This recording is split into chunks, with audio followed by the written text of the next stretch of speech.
De nos jours, les gens utilisent le mot prière de différentes manières. Certains proposent des pensées et des prières, tandis que d'autres considèrent les prières comme de simples rituels, comme le fait de chanter l'hymne national. Certains pensent même que la prière est un porte-bonheur rapide avant de tirer un penalty. Lorsque Jésus nous invite à le suivre, il nous invite à quelque chose de très profond et d'intime. Vous vous souviendrez que le catéchisme est un résumé de tout ce que Dieu veut que nous sachions. Le dépôt de la foi. Il est divisé en 4 parties. Le credo, les sacrements, la morale et la prière.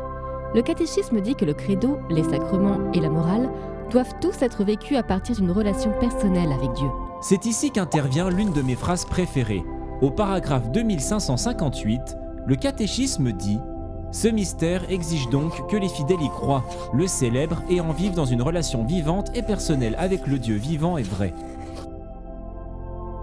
Cette relation est la prière. Donc la prière n'aide pas notre relation avec Dieu. La prière est notre relation avec Dieu. Exactement.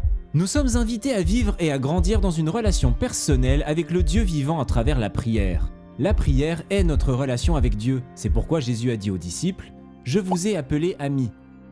Jésus veut vivre une amitié profonde et quotidienne avec nous. Et je ne veux pas que mes relations avec les gens qui comptent pour moi soient négligées, ou que je me tourne vers elles quand j'ai besoin d'une faveur. Alors qu'est-ce que nous sommes invités à faire lorsque nous prions? Comment entretenons-nous cette relation avec Dieu? Les saints de l'histoire nous donnent des exemples profonds de cette amitié avec Dieu.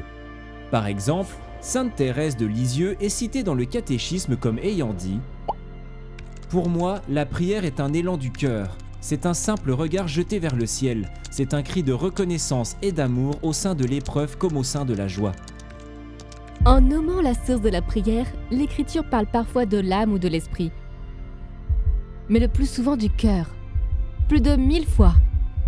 Donc, selon l'Écriture, c'est le cœur qui prie.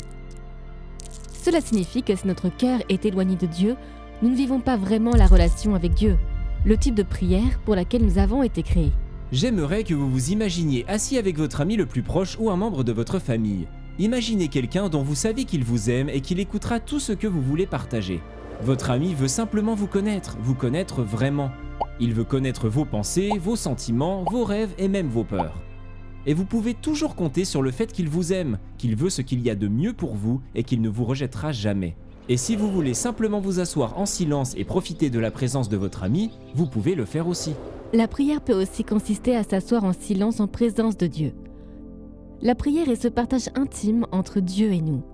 Elle devrait ressembler davantage à un partage profond entre amis qui se transforme en une confiance de plus en plus profonde.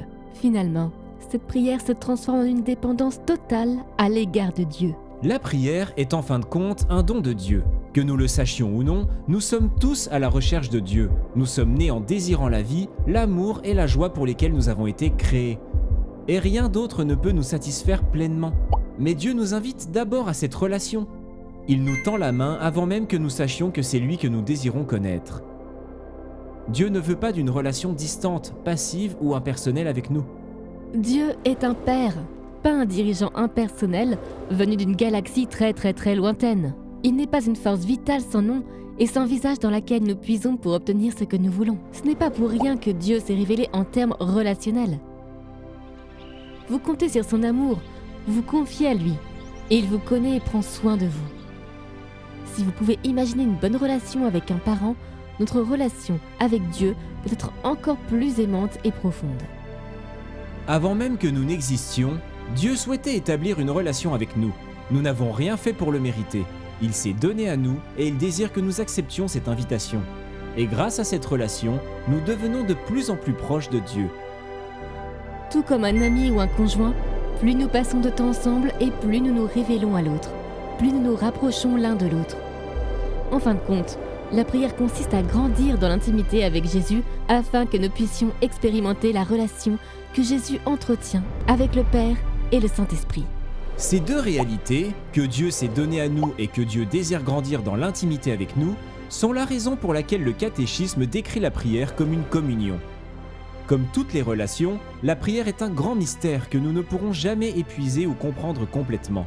Mais en fin de compte, si nous demandons à Dieu le don de la prière et que nous y réfléchissons dans la perspective de la relation, la prière change tout.